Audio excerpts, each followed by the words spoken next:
বিচারপতি মানিকের বিতর্কিত কার্যক্রম ও মন্তব্য বহুবার আলোচনার জন্ম দিয়েছে। বৈষম্য বিরোধী ছাত্র আন্দোলনের সময় বেসরকারি টেলিভিশনের টক শোতে একজন নারী উপস্থাপকের সঙ্গে তার আক্রমণাত্মক আচরণ নেট দুনিয়ায় ব্যাপক সমালোচনার জন্ম দেয়। সেই আলোচনায় আন্দোলনরত শিক্ষার্থীদের উদ্দেশ্যে তিনি রাজাকারের বাচ্চা বলে মন্তব্য করেন, যা তার প্রতি মানুষের ক্ষোভ আরো বাড়িয়ে তোলে। আপনার কোনো অধিকার নেই আমাকে রাজাকারের সন্তান বলার। আমি একটা মুক্তিযোদ্ধা পরিবারের সন্তান।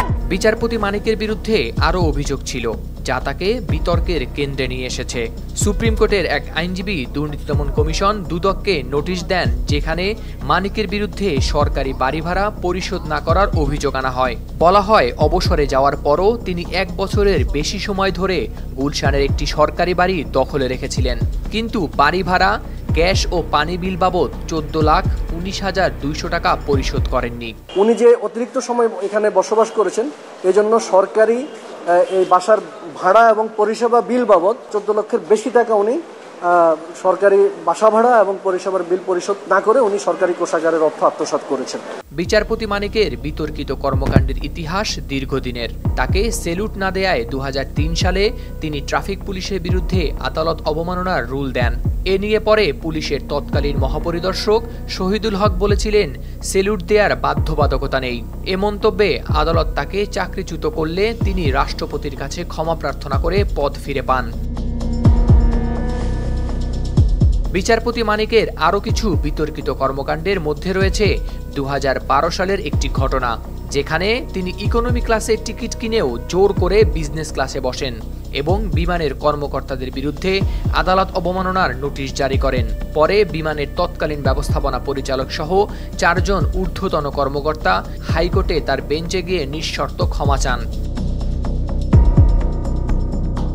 বিচারপতি হিসেবে শামসুদ্দিন চৌধুরী মানিকের সবচেয়ে বিতর্কিত রায়গুলোর মধ্যে অন্যতম ছিল কর্নেল তাহের হত্যা মামলার রায়। এই রায়ে তিনি কর্নেল তাহেরের বিচারকে ঠান্ডা মাথার খুন হিসেবে বর্ণনা করেন এবং জিয়াউর রহমানকে ঠান্ডা মাথার খুনি হিসেবে উল্লেখ করেন।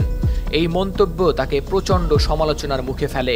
খুনি জিয়াউর রহমান, যার নাম উচ্চারণ করতে আমার ঘৃণা বোধ হয়, যে বাংলাদেশ হাইকোর্ট তাকে ঠান্ডা মাথার খুনি হিসাবে রায় দিয়েছে। শামসুদ্দিন মানিকের বিতর্ক এখানেই শেষ হয়নি। 2012 সালে তৎকালীন সংসদ স্পিকার আব্দুল হামিদের বিরুদ্ধে আদালতে বসে তিনি নজিরবিহীন সমালোচনা করেন, যা সংসদে ব্যাপক প্রতিক্রিয়া সৃষ্টি করে। সংসদ সদস্যরা তাকে স্যাডিস্ট হিসেবে বর্ণনা করেন এবং সুপ্রিম জুডিশিয়াল কাউন্সিল গঠন করে তাকে অপসারণের প্রস্তাব দেন। তবে সেই সময় কোনো কার্যকর পদক্ষেপ নেওয়া হয়নি। আমরা বিচারপতিদেরকে শ্রদ্ধা জানাই, আমরা সম্মান করি, কিন্তু যারা স্যাডিস্ট, যারা অপরকে কষ্ট দিয়ে মজা পায়, যারা, তাদেরকে আমরা ঘৃণা করি। 2015 সালে প্রধান বিচারপতি এস.কে. সিনহার সঙ্গে প্রকাশ্যে দ্বন্দ্বে জড়ানোর কারণে একটি বেঞ্চ থেকে সরিয়ে দেওয়া হয় তাকে। অবসর গ্রহণের কয়েকদিন আগে তিনি প্রধান বিচারপতির অভিশংসন চেয়ে রাষ্ট্রপতির কাছে চিঠি লেখেন, যা আরও বিতর্কিত পরিস্থিতি তৈরি করে। ফলে তার বিদায়ে সুপ্রিম কোর্ট বার অ্যাসোসিয়েশন কোনো বিদায় অনুষ্ঠানও আয়োজন করেনি। এতে লাখ লাখ গ্রাহক ক্ষতিগ্রস্ত হওয়ার আশঙ্কা দেখা দেয়। পরে আওয়ামী লীগ সরকারের আমলে একটি বোর্ড গঠন করে ইভেলি পরিচালনার উদ্যোগ নেয়, যেখানে বিচারপতি মানিককে চেয়ারম্যানের দায়িত্ব দেওয়া হয় এবং ব্যবস্থাপনা পরিচালকের পদে বসানো হয় সাবেক অতিরিক্ত সচিব মাহবুব কবির মিলনকে। মিলনের দায়িত্ব নেয়ার বিষয়টি তখন বেশ ইতিবাচক সারা জাগায়। ইভেলির নানা দিক তখন সামনে আসতে থাকে। ই কমার্স সংশ্লিষ্টরা দেখতে পান, গ্রাহকের কাছ থেকে অগ্রিম অর্থ নিয়ে ইভেলি মূলত তা ব্র্যান্ডিং এবং প্রমোশনের কাজে ব্যয় করেছে। অর্থ আত্মসাৎ বা পাচারের কোনো সুনির্দিষ্ট প্রমাণ নেই। বিভিন্ন জায়গায় স্পন্সর করেই খরচ হয়েছে বিশাল অঙ্কের টাকা। সে সময় ইভেলির প্রতিষ্ঠাতা রাসেলের ধারণা ছিল, ব্র্যান্ড ভ্যালু তৈরি করার পর ইভেলি লাভজনক রূপ নিয়ে সব গ্রাহকের প্রাপ্য বুঝিয়ে দেবে। যদিও তার এই ধারণায় অনেক ভুল ত্রুটি ছিল বলেও তিনি নিজেই স্বীকার করেছেন। এরপর সরকার যখন ই কমার্স নীতিমালা করে ক্যাশ অন ডেলিভারির বাধ্যবাধকতা দিয়ে দেয়, তখন ইভেলির সেবায় পরিবর্তন আনা হয়েছিল, কিন্তু এর মধ্যেই মামলা হয়ে জেলে যেতে হয় রাসেলকে। অস্তিত্ব সংকটে পড়ে যায় ইভেলি। রাসেল জেলে থাকাকালীন সময়ে বিচারপতি মানিক চেয়েছিলেন ইভেলির অবসান হোক, অর্থাৎ প্রতিষ্ঠানটির যে সীমিত সম্পদ আছে তা বিক্রি করেই কয়েকজন গ্রাহকের পাওনা বুঝিয়ে দেওয়া হোক।